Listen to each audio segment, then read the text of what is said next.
this was like a really powerful session, like very moving. At least for me, I had it's been like a mixed feeling.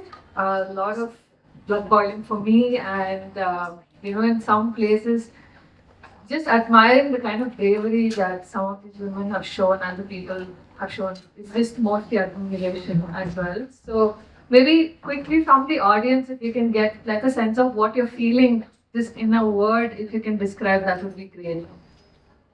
I saw two contrasts in the first movie and the second movie because in the first movie it was the materials and the consumerism and then what happens after that in the urban life.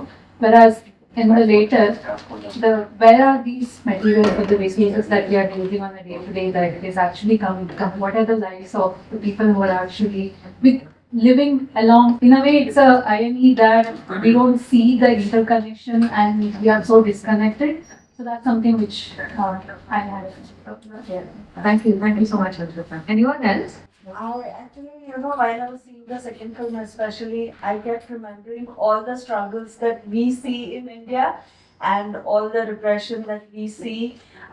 There's so many parallels, right? And that is what I was left with. And again, like you said, a sense of anger, fury, very mixed reaction, a lot of sadness at the fact that we are constantly going through this for decades now almost, right? And we are no closer to really, getting a resolution. The kind of price people are paying for their beliefs and just trying to, do what is right and save themselves and their communities, and how closely interlinked all these issues are. That's what I kept thinking. Thank you, Mansi. Thank you so much for articulating that. Any quick thoughts from both of you? Nothing to add to what has been said. Can I just also just say, because Yes. I think when you see it again, like from everybody, whoever's here, and experience it at the end of a day, the sense of revival of activism. Yes. I just felt like, I hope with these films that everyone's watching, there is this sense of, revival of activism that happens. Yeah. Because it's not happening. And if films can become the way to make it happen, then let's do that. Yeah. Yeah. Sorry, go ahead. No, that's it. No, I think it's really nicely connecting dots that literally stole the thought that I had. It's, if you think of it, I think for this first movie, the title of Illusion of Abundance would have been even more perfect. Because the illusion of abundance, we have everything, but where are those things? It's in the rivers, it's in the forest. And it's a complete circle if you observe, exactly as Akshita said. The irons and the tantalums and the titaniums and everything that's mined there, it just ends up as waste in the rivers. And also just one thing before you start the story, I think you said film. I mean, it's almost, I felt very almost like Inception, because we're watching the story, and if you remember the first movie, he says, I'm trying to look for stories in this waste, right? And for those waste to come there are hundreds of other stories. I think what Carolina says, every single, I think, item that's mine, there are stories and mothers, sisters, brothers, daughters who have felt the pain. So every single thing that we consume today, I mean, even the phone, it's irony that I was taking notes in my phone, and I'm sure how many stories, bad stories must have, sort of interconnected to this. So I think the end of it is like the consumerism. It ends with, I think it's quite a thing for us to think about after we go back home today. I hope the hall would have been full. And unfortunately, I think everyone was here who probably already thinking about it. We should have had more people who don't think about it. But yeah, absolutely, like, interesting. Thank you, Shripathi. So I mean, I know both of you very well, and we've had multiple conversations about this earlier. So I'll just quickly start with a question to Hansika about. I know she worked with H&M, and here when we're talking about supply chains from in global companies across the globes, it's really, when you're a clog in that chain, it's easy to forget what you're contributing to or where all of this is ending up, right?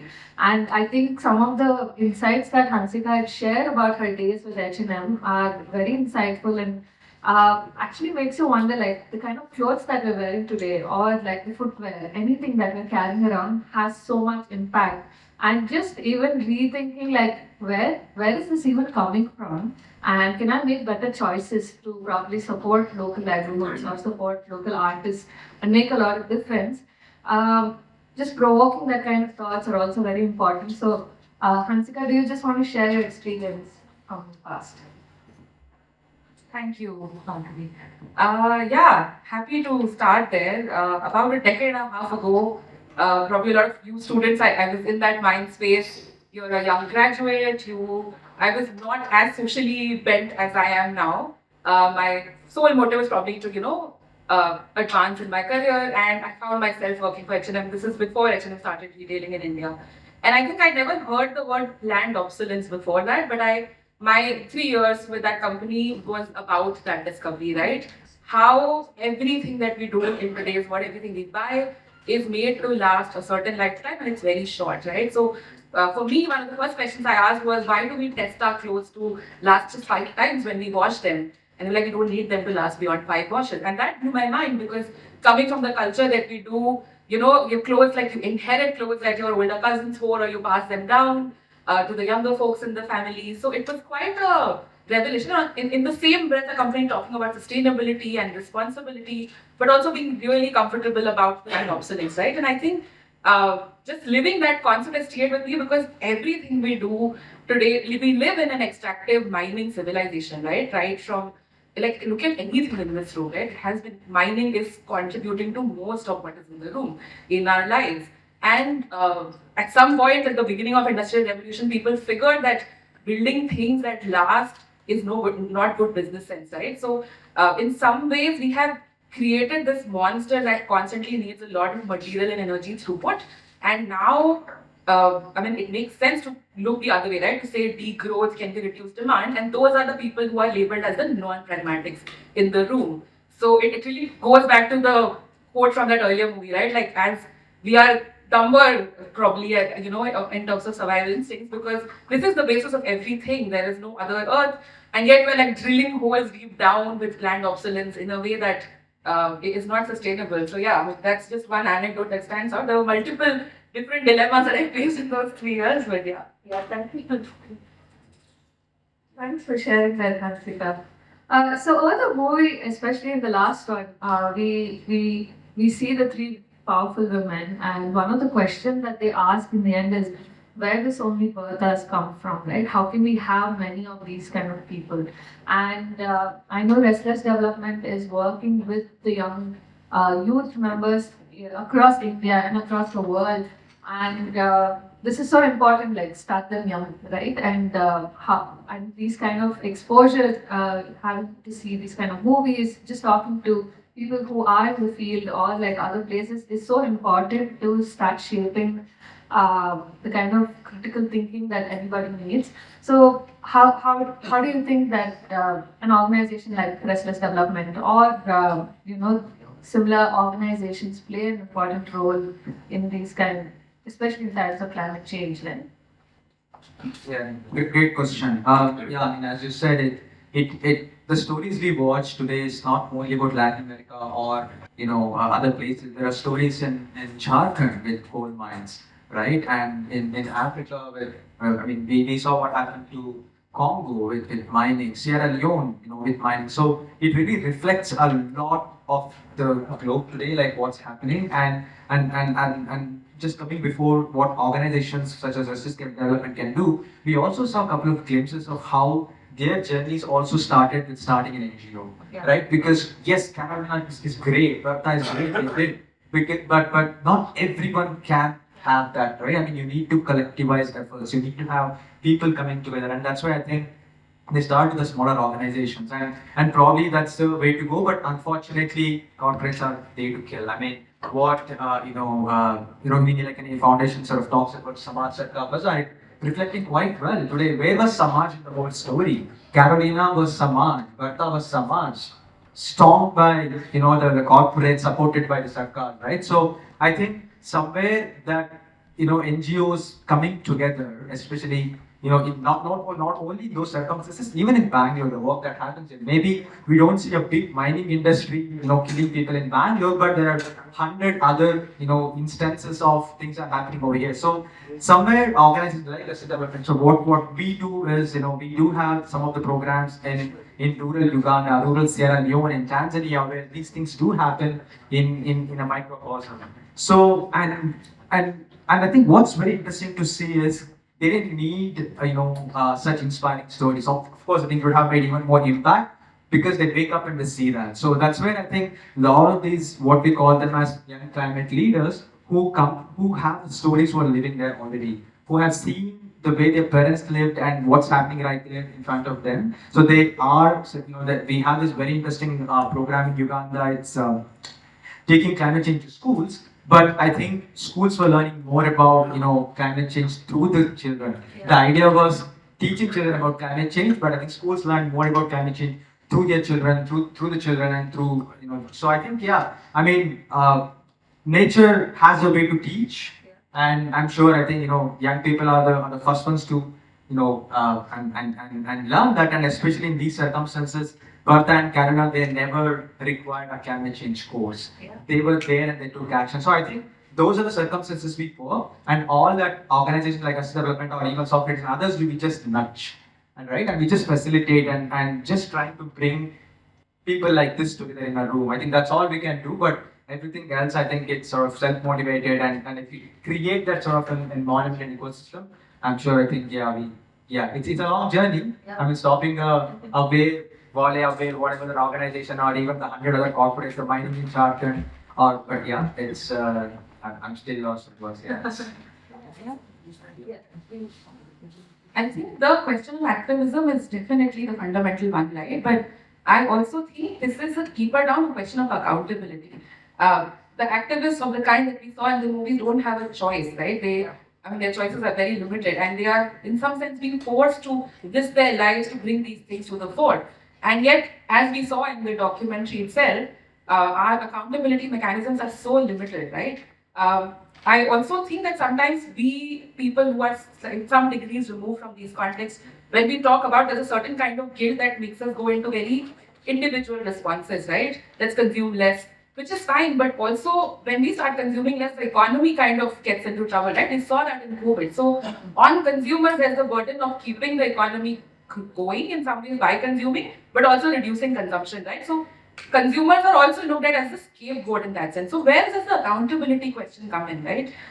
We don't unfortunately have means to hold transnational companies accountable. The nation-state construct is very limited to the nation-state, and some of these companies have found ways to move capital across borders in very smart ways. There is a whole political economy. And I think there is a revival needed for just the idea of accountability itself and what it means to hold these kind of value networks, right? We no longer live in a linear supply chain or value chain model, right? And that's where also is the role of people like us in these rooms who can have some say in shaping accountability mechanisms or seeking more accountability of the system. So I feel activism needs to go hand in hand in building stronger accountability mechanisms so that people don't have to risk their lives to do this kind of work. Completely agree that. Thanks for covering that, Hansika. At some point, I was going to get to that, but unfortunately, these kind of to be able to move that needle also requires sacrificing so many lives, until it's actually being realized that, oh my God, this is actually a problem that needs to be addressed. Otherwise, it's just like business as usual. So, in some sense, Hansika, maybe from your work or experience of your reading, can you also talk to us about why collectivization is important? And these are individuals, but then again, they needed a strong support system to back them. Otherwise, as an individual, I don't think I would have freaked out. I would have probably just cried to death. And this is really harsh situations, and nobody should be able to go through something like this. And how do we build these kind of support systems for each other, and including just us as individuals being able to find if there's something wrong happening? Can we start questioning that? And just asking questions can lead to answers or finding like-minded people. But I'll let Hansika answer the question. I would love And you to yes, also add a Shripathi, but I think collectivization is really key, right? And interestingly, at this point in our histories, we are probably the least prepared to collectivize, right? With the advent of our own social media bubbles, the narratives that we're using, which are so tailored to cater to our individual taste. We don't meet the other, right? With the kind of with the way public education has receded, we live in very homogeneous bubbles, right? And some of it I would suspect is deliberate, right? Because the way in which these kind of unsustainable business practices are growing, it requires people to step away from public life, right? And I don't know who this was, probably the economist Herman Daly said that you can't leave the economy to decide what value system it needs to operate under, right? There needs to be a pre-analytic vision to the economy that has to be negotiated in the public space. We can't imagine buying our way out of some of these problems, and it becomes a collective choice questions. We need to come together to decide what are our constraints, where do we draw the line, and then together we need to hold these kind of accountability mechanisms to the systems to say, we demand something better. Be it waste segregation at an apartment level, right? Starting from something as small as saying it is business responsibility to do human rights due diligence beyond its business premises, right? 3 degrees, 4 degrees down the value chain. And we see examples of that. There are now laws, there's a regard the diligence that the French government has made mandatory for all companies in France to operate with a certain kind of cognizance of human rights abuses. So not just what happens within their visibility, but really making that effort of finding out what are the risks, how are human rights abuses happening. You can't say that it's not happening within the borders of France, so it's not my responsibility. And all that's made possible because of people's collective action. So there is no question in my mind that any of these big problems will be solved by a group of people just researching. We need diverse, homogeneous, heterogeneous groups of citizens coming together around these problems. There is really no other way. But it also worries me that we're probably the least prepared we have been historically to come together. So we need definitely new and innovative ways of coming together. Yeah, I think you covered it all. I was just picking up that thought. It's not an easy thing. It's a systemic challenge. Like if you ask Bertha, classic example, even Bertha, not like even Maxima.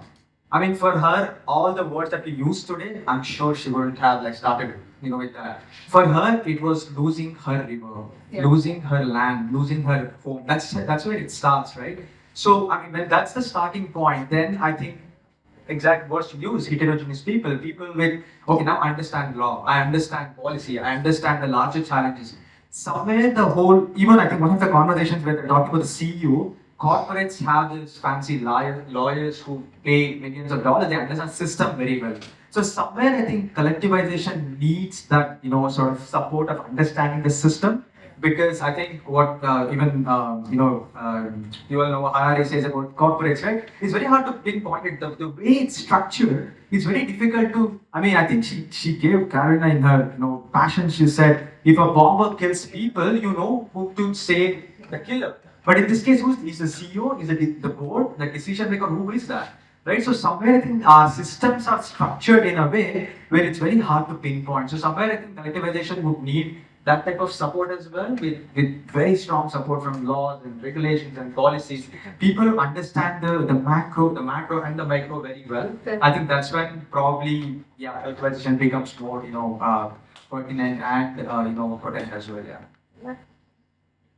So I think it's also what we're trying not to do is villainize market players in some sense. It's really important to have them in the room and have the kind of conversations we need to have, because otherwise then they are like the kind of invisible hand that is actually playing out, like the kind of choices you're making, the kind of lives we are leading is all because of the choices we are provided from the market players who are also sort of invisible in some way.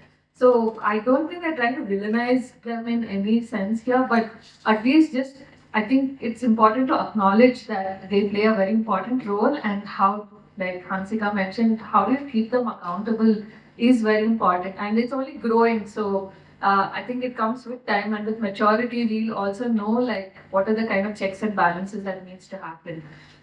So I'll just maybe quickly jump to the questions from audience, and I also wanted to. There were like two questions that came up in the first movie also, like that spoke about uh, how do you reclaim our city?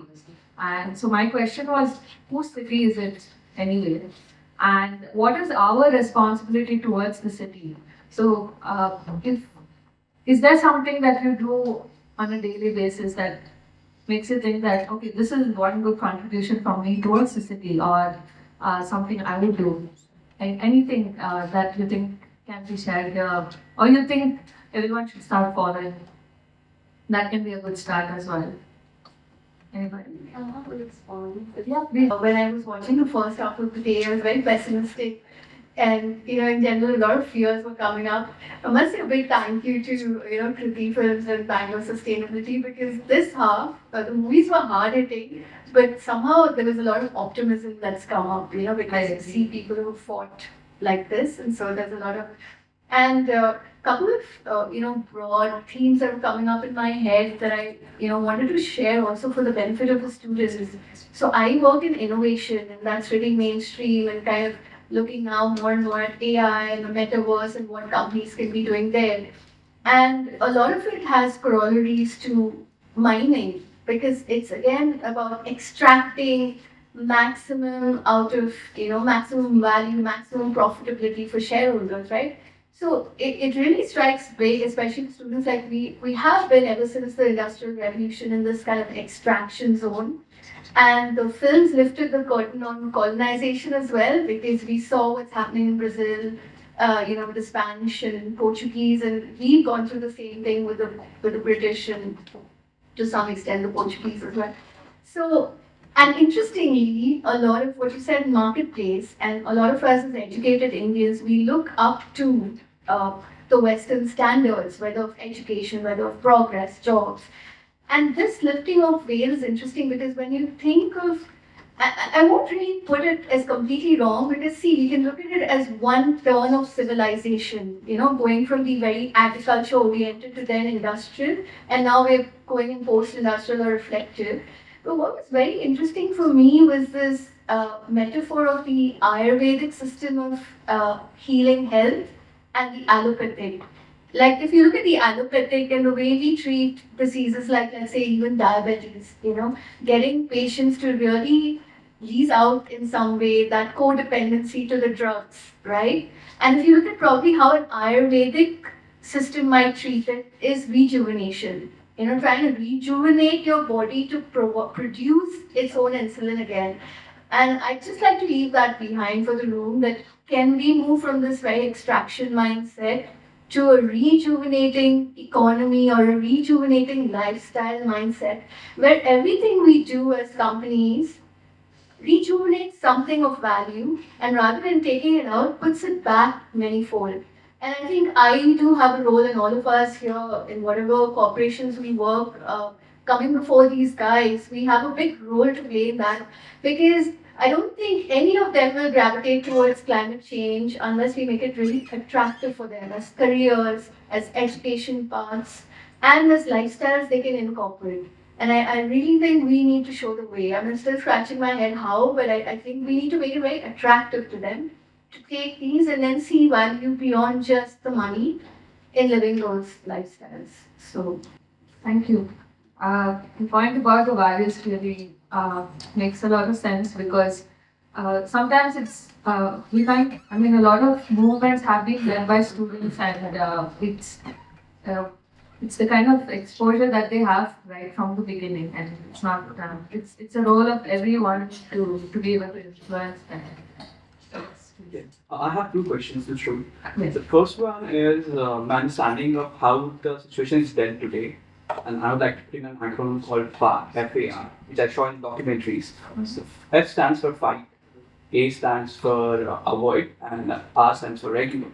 If you see the Bertha, she was a fighter. She saw the exploitations happening and tried to avoid it.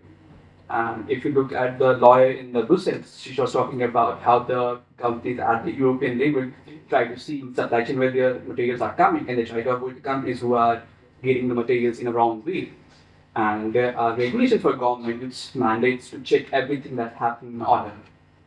is it the only way now to and regulate sustainability and ensure climate change is not happening in our ecosystem currently, or are there any other ways apart from far? No, that's my second question. Anybody want to? I think the power framework is a good way to look at how you react when something is already happening and unsustainable practice. I would say many things need to happen even before finding yourself. So the whole preventive approach, right? How do you even not find yourself? And that's where the whole degrowth, re-looking at economy, the basis of the economy questions come, right? But if I were to look at the far even, I don't know if the regulate part is even thought about for things like, let's say, critical minerals, right, or transition minerals. So a lot of climate action is dependent on, let's say, EVs or solar panels, a lot of which have material bases for which there is a lot of geopolitics happening on lithium and copper and these minerals that are very critical but are only found in certain geographies. And governments are literally fighting each other. There are mafias around it. So regulation is not even the top of priority on those value chains, right? It is very like, let's grab this so that we can secure our climate future. So I don't know, in those cases, the FNA probably plays a bigger role and R is not even being thought of. Yeah, I mean, there's nothing much to add. It's even before far, like even the imagine the next 20 years, the companies that are going to be started in the next 20 years, somewhere the leadership that's going to take those companies probably would already be thinking about it, so they don't need regulations, they don't need fight and avoid, but it's already inherently embedded in there. I had a couple of conversations recently, I think, Nitin and Kailash, that they were talking about how even capitalism could, obviously it's not a solution for what's happening today, but somewhere, if you look at like the companies which are locally embedded, started locally with local community, inputs, somewhere I think we don't, hopefully in the next 15, 20 years, we don't even think about FAR or whatever, but somewhere it's already embedded within the company. It won't become a regulation. I mean, they don't need regulation to sort of monitor that, but it's already embedded. Hopefully that's being a bit more utopic, in thinking, but hopefully that could be one of the ways in which companies also, emerge. Your second question. So coming to the second question, it's about how do we end up? Yes, how did we end up in this situation actually? So if we go back like 2,000 years ago, like all the crises and everything. So if you go back 2,000 years ago, every country was sustainable. They didn't have the international trade happening and everything. And we're still going good. And then technology came in, which drove us insane, getting new materials, getting new resources and everything. And technology also drives consumerism, if you agree with me. So is it technology that is causing all this problem for us? Should we go back and live in the old ways? Or is there a way that can still go along with technology and achieve that we are trying to do now? Okay. Can you like very quickly summarize colonialism and everything? I mean, there is a lot of history, right? And if you have time later, that's a longer 5-hour conversation. But if I can succinctly, and this comes up in a lot of romanticization of old ways and even indigeneity, right? Those systems were probably very ecologically sound, but there was a lot of social exploitation, right? Women didn't have people were ascribed to certain kind of roles. In India, caste system, for example, so resilient, right? Again, ecologically very sound, people are relegated to a role.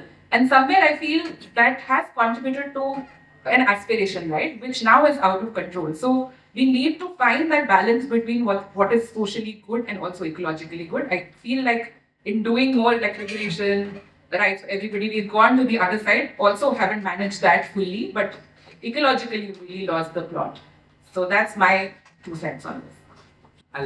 I'll give it very simple, a very simple anecdotal evidence. So even 10, 15, 20 years back, the milk that we're getting at home, the milk was coming in his kettle or her kettle and then we were taking it. And what changed? So why did you start buying the packet milk? It's also a lot of messaging and communication around. It's not pasteurized. It's coming from somewhere else. You need packet milk.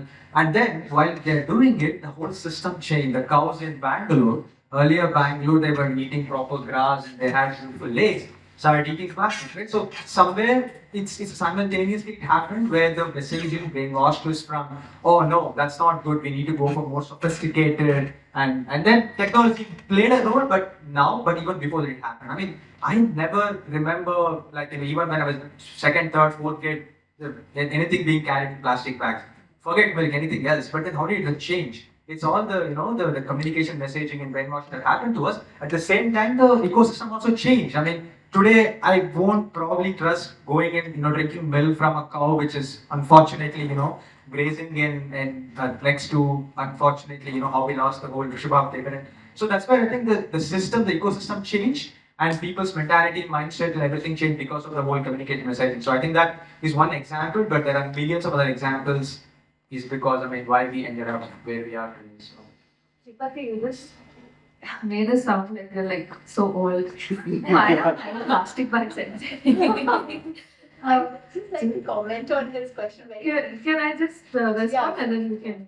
So I will not. So you can read a lot about the history, and I mean it has roots from colonialism. Just even a lot of countries deciding to start exploring roots and like start alien and over exploiting people, the slaves, and everything. Like that's what I think the trouble started in some way, including what Hansika said, a lot of local practices that had negative effects. But I feel like again we are in a transition phase where our nostalgia will not be the same that it used to be. If we want to go swim in Rishabhavati river and then even if we get it cleansed, maybe at least can we go to an extent where the river looks clean and there's no garbage flowing, and probably I don't think we can ever think of going and taking a bath there again, but can we set the standards of nostalgia in such a way that it's doable at least for now first, and be able to change. So I feel like with a lot of other groups coming in and with the migration patterns, with the climate distress, the society will look very different.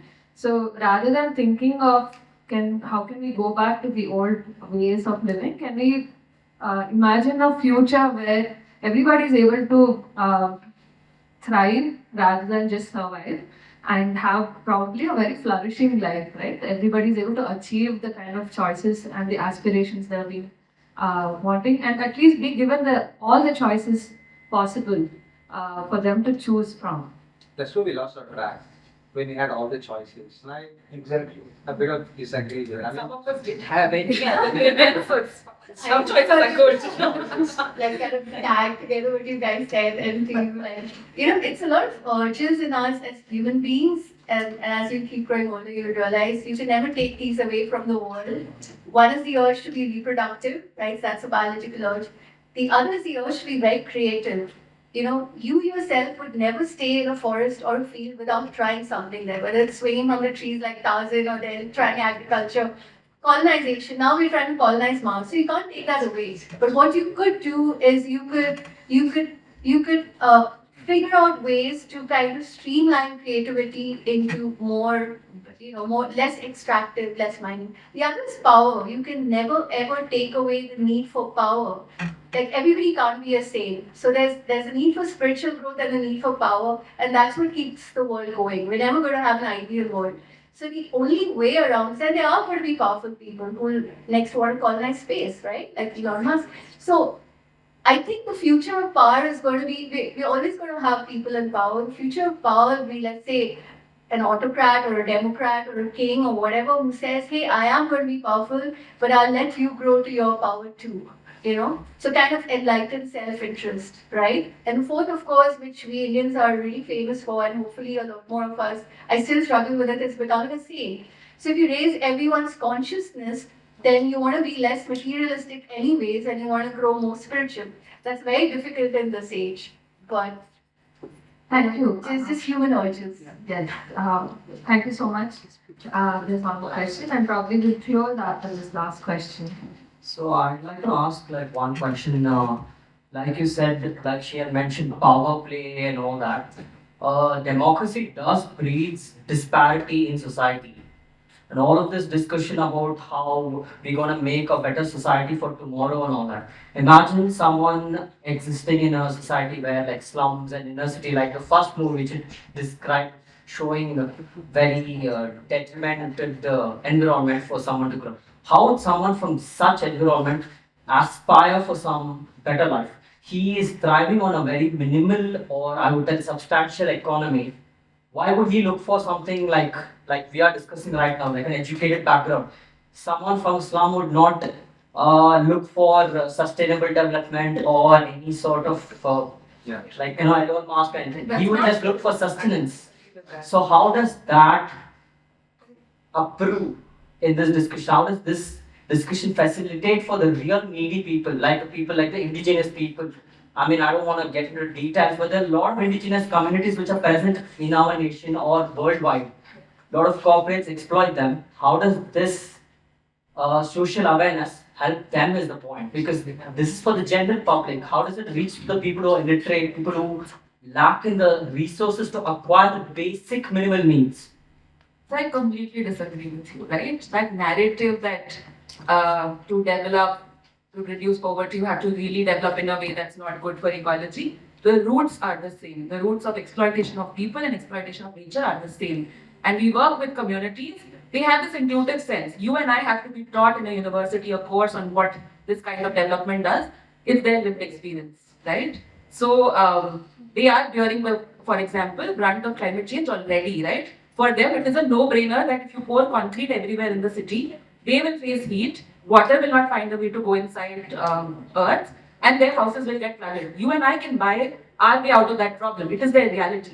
So I completely disagree with that narrative, even that one is at the cost of the other. The roots of both the problems are the same, and if you fix that, you solve both problems together, is my view.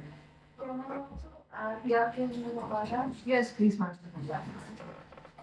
So a little bit of that is, somewhere there is an acceptance of the fact that people who are at survival levels, they may not have the bandwidth to, think about these issues in the way that we are thinking about it, right? But the fact is that a lot of the contribution is from people like us. And therefore, the value of also speaking in these locations is to provide ourselves with the opportunity to reflect and then hopefully change, right? And then to demand change at a society level. And that is why it is important to do this at multiple levels. See, these kinds of conversations and whatever solutions that we may want to find or a way ahead is not going to come from a single source. So that you have to speak with different kinds of people, you have to include all sorts of voices, but it can't be these or that. It has to be everybody together. And the burden will always be with people who have the privilege and who unfortunately have also caused the problem. So that's what I would like to say. Thank you all, and I think this has been a wonderful Saturday afternoon. And thank you once again to BSF and to the studios for putting up. Sorry, Phil, to be able to put up such a lovely curated list of movies. And the journey has been wonderful from morning, very diverse topics, and ending the day, like how she said, making us feel very optimistic and wanting to do something by the end of it. So thank you once again.